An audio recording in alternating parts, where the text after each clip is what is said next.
முக்கிய செய்தி. மகாவிஷ்ணு விவகாரம் தொடர்பாக பணியிட மாற்றம் செய்யப்பட்ட தலைமை ஆசிரியர்களை சஸ்பெண்ட் செய்ய திட்டம் என தகவல் வெளியாகியிருக்கிறது. இது தொடர்பான மேலும் விவரங்களை தருவதற்காக செய்தியாளர் சங்கரன் இணைப்பில் இருக்கிறார். சங்கரன், வணக்கம். தற்பொழுது இந்த தகவல் தொடர்பான முழு விவரங்கள் என்ன? மகாவிஷ்ணு விவகாரத்தை பொறுத்தவரை தமிழக அரசு ஒரு முக்கிய பிரச்சனையாக எடுத்துக்கொண்டிருக்கிறது. நேற்று கூட செய்தியாளர்களிடம் பேசிய அமைச்சர் அன்பில் மகேஷ், எங்களது துறையில் எனது துறையில் இது போன்று பேசிவிட்டு சென்றிருக்கிறார், இதை நான் சும்மா விட மாட்டேன் என்று அவர் தெரிவித்திருந்தார். இந்த விவகாரம் ஒரு முக்கியமான பிரச்சனையாக பல்வேறு ஒரு நடவடிக்கைகளில் பள்ளிக்கல்வித்துறை தீவிரமாக மேற்கொண்டு வருகிறது. தற்போது இது தொடர்பாக பணியிட மாறுதல் மட்டும் செய்யப்பட்ட 2 தலைமை ஆசிரியர்களை பணியிடை நீக்கம் செய்வதற்கான நடவடிக்கைகளும் மேற்கொள்ளப்பட்டு வருவதாக பள்ளிக்கல்வித்துறை வட்டாரங்கள் தெரிவிக்கின்றன.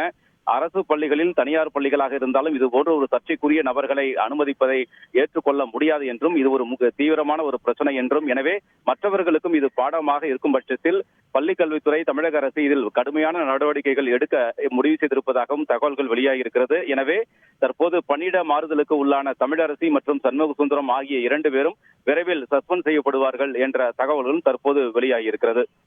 விரிவான தகவல்களுக்கு நன்றி சங்கரன்.